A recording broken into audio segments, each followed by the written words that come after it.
Hi friends, నా పేరు మంజు. మీరు చూస్తున్నారు మంజు టెక్ తెలుగు. మార్చిలో మనకు చాలా ఇంట్రెస్టింగ్ మొబైల్స్ రాబోతున్నాయి. వాటి ఫీచర్స్, లాంచ్ డేట్స్ తెలుసుకోవడానికి వీడియోని చివరి వరకు చూడండి. ఇప్పుడు నేను చెప్పే ఫోన్లలో మీకు ఏది బాగా నచ్చింది? కామెంట్లో చెప్పండి. ముందుగా అందరికి మహాశివరాత్రి శుభాకాంక్షలు. ఇప్పుడు మనం మార్చ్లో లాంచ్ అయ్యే మొబైల్స్ చూద్దాం. First mobile, nothing phone 3. March 4న లాంచ్ అవుతుంది. ఫీచర్లు చూస్తే, బ్యాక్ డిజైన్ ఎప్పట్లాగే లైట్స్ అన్నీ ఉంటాయి.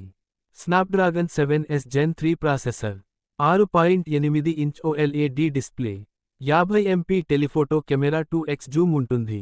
Next mobile, iQOO Neo 10R. ఈ మొబైల్ మార్చ్ 11న లాంచ్ అవుతుంది. ఇందులో స్నాప్డ్రాగన్ 8S Gen 3 ప్రాసెసర్ ఉంది. ఈ ఫోన్ రెండు కలర్స్లో వస్తుంది, ర్యాగింగ్ బ్లూ ఇంకా మూంక్ నైట్ టైటానియం. ఈ ఫోన్లో 6400 mAh బ్యాటరీ, 80 వాట్ ఛార్జర్ ఉంది.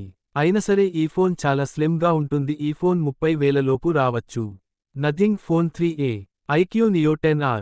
వీటిలో మీ ఫేవరెట్ ఏది? కామెంట్ చేయండి. నెక్స్ట్ ఫోన్, సామ్సంగ్ గెలాక్సీ ఏ సిరీస్.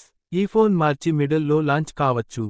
గెలాక్సీ ఏ సిరీస్లో కొత్త మోడల్స్, మెరుగైన బ్యాటరీ మరియు ప్రాసెసర్ అప్గ్రేడ్స్ను కలిగి ఉంది. నెక్స్ట్ మొబైల్, Xiaomi 15 సిరీస్, మార్చి 15న లాంచ్ అవుతుంది. ఫీచర్లు చూస్తే, హై ఎండ్ ఫ్లాగ్షిప్ మోడల్స్, శక్తివంతమైన ప్రాసెసర్లు మరియు అద్భుతమైన కెమెరా సెటప్ కూడా ఉంటుంది. Next mobile, Vivo T4X. ఇది T3X సక్సెసర్. ఇది ఎప్పుడు వస్తుందో తెలియదు, కానీ మార్చిలో వస్తుంది. ఇవే మార్చిలో భారతదేశంలో రాబోయే ముఖ్యమైన స్మార్ట్ ఫోన్ లాంచ్లు. ఈ వీడియో ఇష్టమైతే లైక్ చేయండి, ఇంకా మీ ఫ్రెండ్స్తో షేర్ చేయండి. మరిన్ని అప్డేట్స్ కోసం బెల్ ఐకాన్ ఆన్ చేయండి.